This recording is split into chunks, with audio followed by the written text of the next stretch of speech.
ભાજપનો સ્થાપના દિવસ નિમિત્તે ગુજરાત ભાજપ પ્રદેશ અધ્યક્ષ તથા કેન્દ્રીય જળ શક્તિ મંત્રી સી.આર. પાટીલ તેમના નિવાસસ્થાને ભાજપનો ધ્વજ ફહેરાવ્યો હતો. અહેવાલ મા ન્યૂઝ, ગાંધીનગર.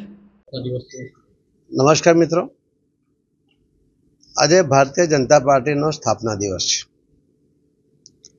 ભારતીય જનતા પાર્ટીના કાર્યકર્તાઓ માટે આ આનંદ, ઉલ્લાસનો અને ગર્વ લેવા માટેનો દિવસ છે. આખા વિશ્વમાં સૌથી મોટી મેમ્બરશિપ ધરાવતી આ પાર્ટી અને સત્તા મેળવીને સત્તાના માધ્યમથી લોકોની સેવા કેવી રીતે કરી શકાય એનું ઉદાહરણ પૂરું પાડતી પાર્ટી દ્વારા બનેલી માનનીય પ્રધાનમંત્રી શ્રી નરેન્દ્રભાઈ મોદી સાહેબની સરકાર અને એમણે લીધેલા પગલાં, એના કારણે લોકોમાં જે રીતે એક સંતોષની ભાવના, જે એક વિશ્વાસની ભાવના પોલિટિકલ પાર્ટી માટે ઊભી થઈ છે, એ અમારા માટે ખૂબ આનંદ અને ગર્વની વાત છે.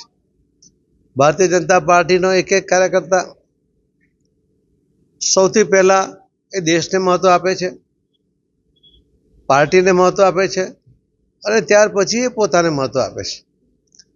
એટલે કે દેશ સૌથી પ્રથમ છે, પાર્ટી બીજા નંબર છે અને ત્રીજા નંબરે છે.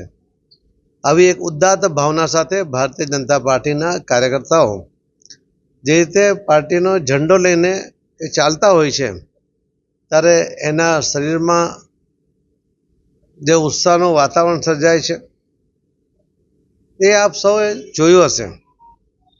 પણ એની સાથે સાથે લોકો પ્રત્યેનું કમિટમેન્ટ પણ એમાં દેખાય છે.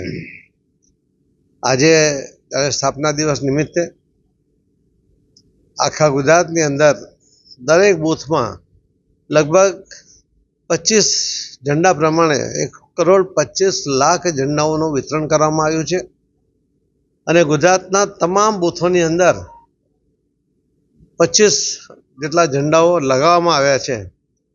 કાર્યકર્તાઓ પોતે, જેમ આપણે ઝંડાનું મહત્ત્વ સમજીએ છીએ, ભારતીય જનતા પાર્ટીનો આ ઝંડો પણ અમારા માટે એટલો જ મહત્ત્વનો છે.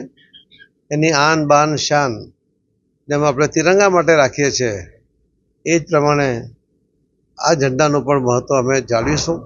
વિશ્વાસનું જે વાતાવરણ માનનીય પ્રધાનમંત્રી શ્રી નરેન્દ્રભાઈ મોદી સાહેબે નિર્માણ કર્યું છે, લોકોની જે અપેક્ષા જગાડીને એમને પૂર્ણ કરવા તરફ જે આગળ વધ્યા છે અને પરિણામ આપ્યા છે, ભારતીય જનતા પાર્ટીનો એક એક કાર્યકર્તા એમની સાથે ઊભો છે અને દેશ પ્રતિ, દેશના લોકો પ્રતિ કમિટમેન્ટ સાથે આગળ વધે છે. ધન્યવાદ.